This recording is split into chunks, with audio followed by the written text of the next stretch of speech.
Tak terasa, hanya dalam rengkuhan hari, kaum muslimin di seluruh dunia akan kedatangan bulan penuh kemuliaan, Ramadan. Bulan penuh keutamaan di dalamnya.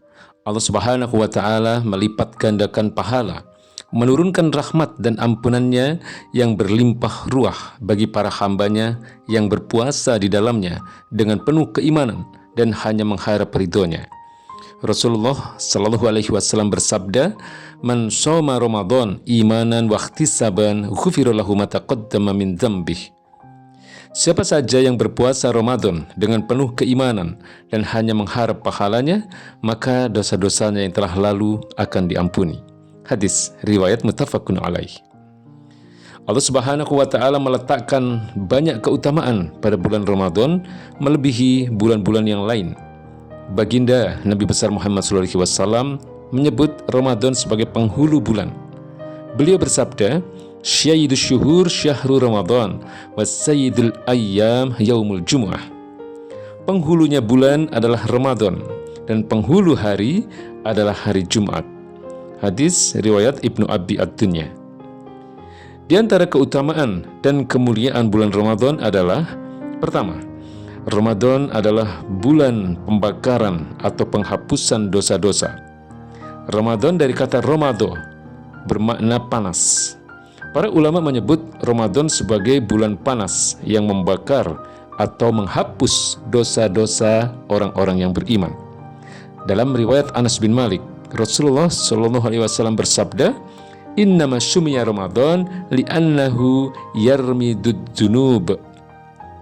Sungguh, dinamakan Ramadan karena ia membakar dosa-dosa. Maknanya, dengan beribadah puasa Ramadan, dosa-dosa yang ada dalam diri umat Islam akan hilang. Puasa Ramadan akan menghapus dan menghilangkan dosa-dosa mereka. Hadis di atas sejalan dengan sabda baginda Nabi besar Muhammad sallallahu alaihi wasallam yang lain, "As-salawatul khamsu wal jumu'ah ilal jumu'ah wa Ramadan ila Ramadan mukaffiratun ma bainahunna idza ijtanabal kabair." Salat 5 waktu, Jumat yang satu ke Jumat berikutnya dan Ramadan yang satu ke Ramadan berikutnya adalah penghapus dosa-dosa selama seseorang menjauhi dosa-dosa besar. Hadis riwayat Muslim. Kedua, Ramadan adalah bulan turunnya Al-Quran. Allah Subhanahu wa Ta'ala berfirman, "Syahru Ramadan alladzi unzila fihi al-Qur'anu hudal linnas wa bayyinatin minal huda wal furqan." Ramadan adalah bulan yang di dalamnya Al-Quran diturunkan sebagai petunjuk bagi manusia serta berisi ragam penjelasan mengenai petunjuk itu dan pembeda antara yang hak dan yang batil. Quran Surat Al-Baqarah ayat 185. Al-Quran adalah wahyu Allah Subhanahu wa Ta'ala sekaligus mukjizat terbesar untuk Rasulullah Sallallahu Alaihi Wasallam. Al-Quran juga merupakan hujjah dalam berdakwah dan sumber hukum bagi kaum muslimin. Allah Subhanahu wa Ta'ala telah memilih Ramadan sebagai bulan turunnya Al-Quran pada malam yang penuh keberkahan. "Inna anzalnahu fi lailatin mubarakah, inna kunna munzirin." Sungguh, kami telah menurunkan Al-Quran pada suatu malam yang diberkahi dan sungguh kamilah pemberi peringatan. Quran Surat Ad-Dukhan ayat 3. Pada malam yang disebut Lailatul Qadar ini, Allah Subhanahu wa Ta'ala memerintahkan para malaikat yang dipimpin Jibril alaihi salam untuk membawa keselamatan dan kebaikan sepanjang malam tanpa ada keburukan hingga terbit fajar. Demikian penjelasan Imam Al-Qurtubi dalam tafsirnya. "Tanazzalul malaikatu bi'izni rabbihim min kulli amr. Salamun hiya hatta matla'il fajar." Pada malam itu turun para malaikat dan malaikat Jibril dengan izin Tuhannya untuk mengatur segala urusan. Malam itu penuh kesejahteraan sampai terbit fajar. Quran Surat Al-Qadar ayat 4 dan 5. Ketiga, Ramadan bulan yang di dalamnya pintu-pintu surga dibuka, pintu-pintu neraka ditutup, dan setan-setan dibelenggu. Keadaan seperti ini tidak terjadi pada bulan-bulan lain, hanya ada sepanjang Ramadan dari awal hingga akhir. Nabi Shallallahu Alaihi Wasallam bersabda, "Idza jaa Ramadan futihat abwabul jannah wa ghuliqat abwabun nar wa sufidatis syayatin." Saat Ramadan tiba, pintu-pintu surga dibuka dan pintu-pintu neraka ditutup serta setan-setan dibelenggu. Hadis riwayat Bukhari dan Muslim. Imam Ibnu Hajar menyebutkan bahwa yang dimaksud dengan setan-setan dibelenggu adalah mereka tidak bebas mengganggu kaum muslimin sebagaimana bebasnya mereka pada waktu lain di luar Ramadan. Ini karena kaum muslimin sibuk dengan puasa yang menahan syahwat mereka. Juga karena kaum muslimin sibuk dengan membaca Al-Quran dan berzikir. Ulama lainnya menyebut bahwa yang dimaksud setan-setan dibelenggu adalah sebagian dari mereka, yakni kalangan pembesar-pembesar dari para setan. Sebagian lagi menyebutkan bahwa yang dimaksud dengan setan-setan dibelenggu adalah mereka dilemahkan sehingga tidak mampu mengganggu dan memperdaya syahwat. Keempat, Ramadan adalah bulan yang di dalamnya pahala dilipat gandakan. Allah Subhanahu wa taala berfirman dalam hadis qudsi, "Kullu amali ibni Adam yudha'aful hasanah asyru amsalha ila sab'i mi'ati tifin." Qala Allahu azza wa jalla, "Illa asy-syaum fa innahu li wa ana ajzi bihi yad'u syahwatahu wa ta'amahu min ajli." Setiap amal kebaikan manusia akan dilipat gandakan pahalanya dengan 10 kebaikan yang semisal hingga 700 kali lipat. Allah Subhanahu wa taala berfirman yang artinya, kecuali puasa. Amalan puasa adalah untukku, aku sendiri yang akan membalaskan pahalanya. Hal itu karena orang yang berpuasa telah meninggalkan syahwat dan makanan karenaku. Hadis riwayat Bukhari Muslim. Bergembira dan bersemangat menyambut Ramadan seharusnya mengisi rongga dada seorang mukmin, karena setiap mukmin sejatinya faham betapa besar kemuliaan dan balasan kebaikan yang Allah limpahkan kepada orang-orang yang beramal soleh selama bulan Ramadan.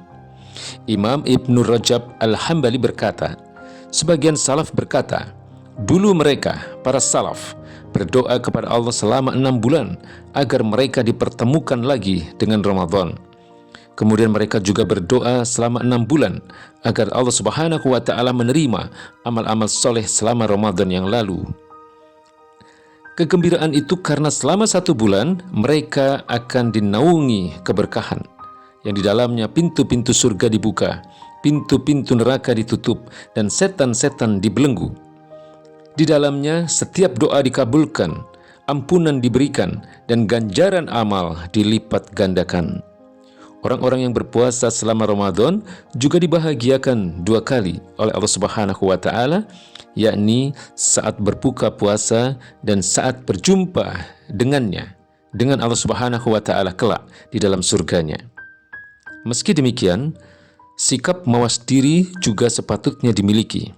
Sebab Nabi Shallallahu Alaihi Wasallam mengingatkan bahwa ternyata ada orang-orang yang justru merugi manakala Ramadan tiba dan berlalu.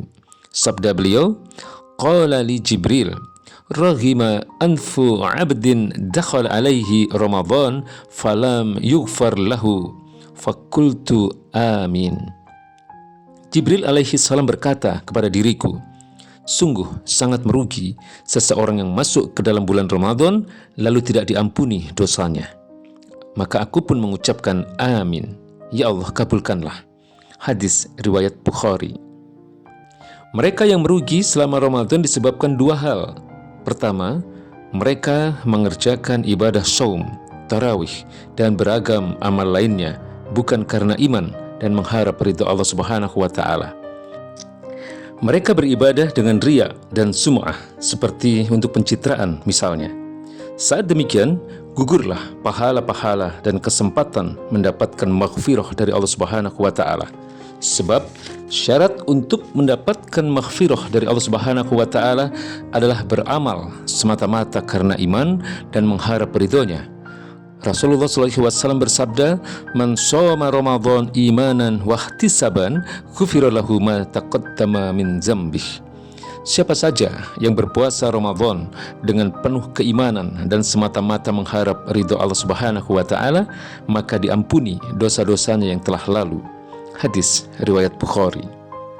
Kedua, mereka berpuasa hanya menahan lapar dan haus saja, sementara lisan dan badan mereka terus melakukan kemaksiatan.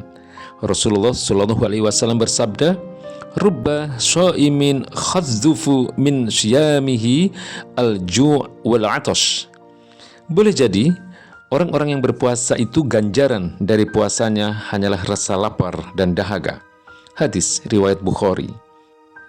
Dalam hadis yang lain, Nabi SAW juga menyatakan, "Man lam yada' qaula az-zur wal 'amala bihi falaysa lillahi hajatun fi an yada'a ta'amahu wa syarabahu." Siapa saja yang tidak meninggalkan kedustaan dan tetap melakukan kemaksiatan, Allah Subhanahu wa Ta'ala tidak membutuhkan amal ibadahnya. Maksudnya di sini adalah puasanya, yang di dalamnya dia telah meninggalkan makanan dan minumannya. Hadis riwayat Bukhari. Termasuk kemaksiatan di sini adalah sengaja mencampakkan hukum-hukum Allah Subhanahu wa Ta'ala, memfitnah dan menyebar permusuhan kepada sesama muslim, serta berkolaborasi dengan orang-orang zalim. Padahal Allah Subhanahu wa Ta'ala telah mengingatkan agar jangan cenderung kepada orang-orang zalim. Lihat Quran Surat Hud ayat 113. Karena itu sambutlah Ramadan dengan kesiapan iman dan takwa. Jadikan Ramadan tahun ini sebagai kesempatan melakukan perubahan diri menjadi insan yang lebih baik di hadapan Allah Subhanahu wa Ta'ala. Totalitas dalam ketaatan bukan hanya sesaat selama Ramadan, lalu melupakan Allah Subhanahu wa Ta'ala serta perintah dan larangannya begitu Ramadan usai. Sungguh, kita mengharapkan rahmat dan ampunan Allah Subhanahu wa Ta'ala setiap saat, agar diri ini layak melewati pintu Rayyan di surganya Allah Subhanahu wa Ta'ala yang telah disiapkan bagi orang-orang yang berpuasa dengan penuh ketaatan. Wallahu a'lam bishawab.